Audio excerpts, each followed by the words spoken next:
হাসনাবাদ ব্রিজটা হয়েছে কেরানীগঞ্জের মানুষ উপকৃত হয় না, আমি তা বলছি না, কিন্তু হাসনাবাদের ব্রিজটা কিন্তু কেরানীগঞ্জকে লক্ষ্য করে হয়নি। কিন্তু এটা একটা ঐতিহাসিক ঘটনা যে বুড়িগঙ্গার উপরে বাঁশের ব্রিজ দিয়ে বেগম খালেদা জিয়া পায়ে হেঁটে মিছিল নিয়ে ওপার গেলেন। যখন যার ক্ষমতা আছে সে তার বাড়ির সামনে একটা ছোট রাস্তা করলো, হয়ে গেল, ডেভেলপমেন্ট হয়ে গেল। তাহলে এই যে পানির লেয়ারটা নিচে নামবে, লেয়ারটা পানির নিচে যখন নামবে তখন মাটির যে অবস্থানটাও নরম হয়ে দুর্বল হয়ে যাবে। কিন্তু এই যে গ্যাস লাইনটা কিন্তু 20 মাইল দূরে চলে গেল কলাইত হইয়া হজরতপুরে, কিন্তু গ্যাস লাইনটা যেখানে আসলো সেখানকার আমরা কোন্ডার লোক কিন্তু 80% লোক এখনো জ্ঞান পাইনি এবং পাবো না। এটা তো স্বাধীনতার পর থেকে, যেটা কিছুক্ষণ আগে আপনাকে বলেছি, কেরানীগঞ্জের যে উন্নয়ন হওয়ার কথা ছিল, সেখান থেকে আমরা অনেক পিছিয়ে। এখনো বলে কেরানীগঞ্জ বাতির নিচে অন্ধকার। আমরা আশেপাশে যেদিকে তাকাই, আপনার সাভার উন্নয়ন অনেক কিছু হয়েছে সেখানে, তারপর একসময় উত্তরা ওদিকে যদি বলি গাজীপুর, আশেপাশে সব দিকে ব্যাপক উন্নয়ন হয়েছে। কেরানীগঞ্জের কথা, আপনি এক জাতীয় পর্যায়ে একজন রাজনীতিবিদ, হাতে গোনা কয়েকজন রাজনীতিবিদের মধ্যে একজন আপনি বাংলাদেশে। মোস্তফা মহসিন মন্টু ভাই আছেন, জনাব আমানুল্লাহ আমান ভাই, অসংখ্য গুণী ব্যক্তিদের, রাজনীতিবিদদের জন্ম কেরানীগঞ্জে। এত গুণী অসংখ্য বিখ্যাত রাজনীতিবিদদের জন্ম হওয়া কেরানীগঞ্জে, এবং বিভিন্ন সময় তারা প্রতিনিধিত্ব করেছেন বিভিন্ন ভাবে। তারপরও কেন আমরা কেরানীগঞ্জ আজকে স্বাধীনতার 50 বছর পরে অনেক পিছিয়ে? শুধু পিছিয়ে না, অনেক পিছিয়ে। অনেকে বলে এটা অন্তদ্বন্দ্ব, রাজনীতিবিদদের মতো অন্তদ্বন্দ্ব। অনেকে বলে আপনার সাথে আমান ভাইয়ের একটি দ্বন্দ্ব। আপনাদের এই অন্তদ্বন্দ্ব কেন কেরানীগঞ্জের উন্নয়নের বাধা সৃষ্টি হচ্ছে? এখানে কেরানীগঞ্জবাসীর কি অপরাধ? আমরা কিন্তু হালে আমাদের ডেভেলপমেন্টের বাধাটা কোথায়? জি, এটা কিন্তু একটা দ্বীপ, বদ্বীপ কেরানীগঞ্জটা, চারিদিকে নদী, একদিকে ধলেশ্বরী, আরেকদিকে তুরাগ, আরেকদিকে বুড়িগঙ্গা, অর্থাৎ এই মাঝখানে।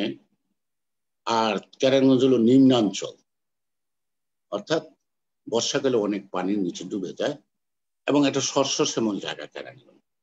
একসময় ঢাকার শাক সবজি, তরি তরকারি, দুধ অথবা অন্যান্য খাদ্য পণ্য কেরানীগঞ্জ অনেকটাই মিট করতো, অর্থাৎ কেরানীগঞ্জ থেকে আসতো।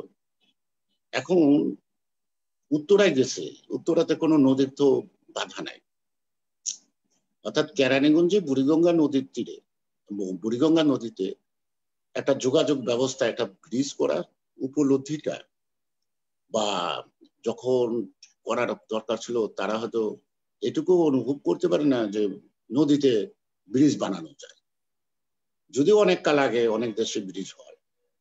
তো এখন যখন নাকি প্রেসিডেন্ট জিয়াউর রহমান এই ঢাকার সাথে অর্থাৎ জিঞ্জিরা বা এই যে একটা সেতু বন্ধন করার জন্য তিনি ভিত্তিপ্রস্তর স্থাপন করলো বাবুর বাজার, এখানে ব্রিজ করার জন্য।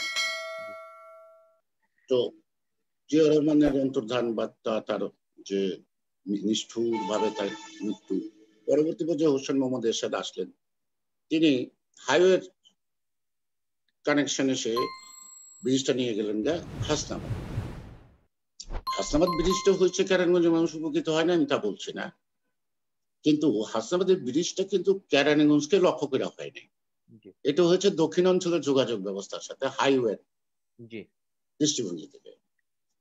পরবর্তী পর্যায়ে 1985 সালে 5ই নভেম্বর আমাদের সাবেক প্রধানমন্ত্রী বিএনপি চেয়ারপারসন বেগম খালেদা জিয়া কেরানীগঞ্জ যাবেন। তা আমার কাছে একটা মনে হলো যে এটা একটা প্রতিবাদ করা দরকার, যে ব্রিজটা এখান থেকে না করার উদ্যোগটা। তখন আমরা রশিদ সাহেব ছিল বাস ব্যবসায়ী, তিনি বিএনপি করতেন। আমরা বাবুর বাজার থেকে ওপার পর্যন্ত এখন যে গুলশান সিনেমাটা, এটাকে মুড়ি বাসের চালি দিয়ে একটা ব্রিজ বানিয়ে ফেললেন এবং খালেদা জিয়া যখন পায়ে হেঁটে ব্রিজটা অতিক্রম করলেন, ওপার গেলেন এবং তার সাথে ঢাকা শহরে অনেক মানুষ গেলেন। ওটা একটা দেখার মতো দৃশ্য। অর্থের অভাবে হয়তো তখন ভিডিওটা করা সম্ভব হয়নি, কিন্তু এটা একটা ঐতিহাসিক ঘটনা যে বুড়িগঙ্গার উপরে বাঁশের ব্রিজ দিয়ে বেগম খালেদা জিয়া পায়ে হেঁটে মিছিল নিয়ে ওপার গেলেন। যাই হোক, 91-এ সরকার আসলো, আমাকে ম্যাডাম বললো যে তুমি ঘোষণা দিয়ে আসো, ব্রিজ আমরা শুরু করব। আমি ঘোষণা দিয়ে আসলাম, কিন্তু ব্রিজের ভিত্তিপ্রস্তর স্থাপন যেদিন তিনি করলেন সেদিন আমি অনুপস্থিত, এবং যাই হোক যে কারণেই অনুপস্থিত হোক আমাকে অনুপস্থিত থাকতে হয়েছে। এই যে এই একটা ব্রিজ হলো, পরে আবার 2001 সালে যে বসিলা ব্রিজটা হলো, এই তিনটা ব্রিজ যখন পাশাপাশি হয় তখনই কিন্তু কেরানীগঞ্জের প্রতি অন্যান্য এলাকার মানুষ একটা নজর কাড়ে, যে কারণে এখন যত্রতত্র এক ধরনের উন্নয়ন হচ্ছে। সেই উন্নয়নটা হচ্ছে কি কোনো পরিকল্পনা নেই, সেটা কোনো পরিকল্পনা নেই। না না, এটা আমি বলতেছি, এটা অপরিকল্পিত ডেভেলপমেন্ট চলছে। এই অপরিকল্পিত ডেভেলপমেন্টটা আগামী দিনগুলিতে বসবাস করতে অনুপযুক্ত জায়গা বলে বিবেচিত হবে। এখন আমাকে বুঝতে হবে যে ওদিকে পদ্মা সেতু, ঢাকা মহাবড় হাইওয়ে, আর এখন যেহেতু শহরটা দক্ষিণমুখী টেন্ডেন্সিটা আসছে, এখন আগে পরে দোষারোপ না করে আমি বলবো এই মুহূর্ত থেকে যদি একটা মাস্টার প্ল্যানের মধ্যে না আনা যায়, তাহলে যে ধরনের ডেভেলপমেন্ট হচ্ছে, যে ডেভেলপমেন্টটা একসময় অ্যাফোর্ড করার ক্ষমতা ওখানকার বসবাসকারী লোকের থাকবে না। অর্থাৎ এমন একটা অবস্থা হবে যে চলাচল করা, যে সে কারণে হলো যে আগাগোড়াই কেরানীগঞ্জের ডেভেলপমেন্ট ওয়ার্ডটা অপরিকল্পিত। যখন যার ক্ষমতা আছে সে তার বাড়ির সামনে একটা ছোট রাস্তা করলো, হয়ে গেল, ডেভেলপমেন্ট হয়ে গেল।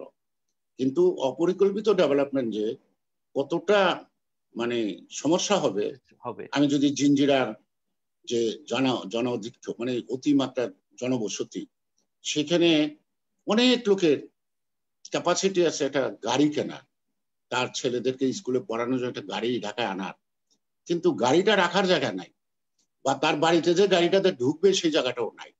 এবং জিঞ্জিরা তো অনেক গলি আছে যেটা শাকারি বাজারকে হার মানায়, একটা মরদেহ কোলে করে ঘর থেকে বের করে রাস্তায় আনতে হয়, এবং দুইজন পাশাপাশি হাঁটার মতো রাস্তা খুব কম আছে। আমি যদি সেই চুনকুটিয়া কালীগঞ্জের কথা বলি, সেখানে একদিকে গার্মেন্টস, আরেকদিকে ওয়াশিং ফ্যাক্টরি, আরেকদিকে মার্কেট, আরেকদিকে বসবাস, এই তিনটা গুরুত্বপূর্ণ জিনিস একসঙ্গে বসবাস করতে পারে না।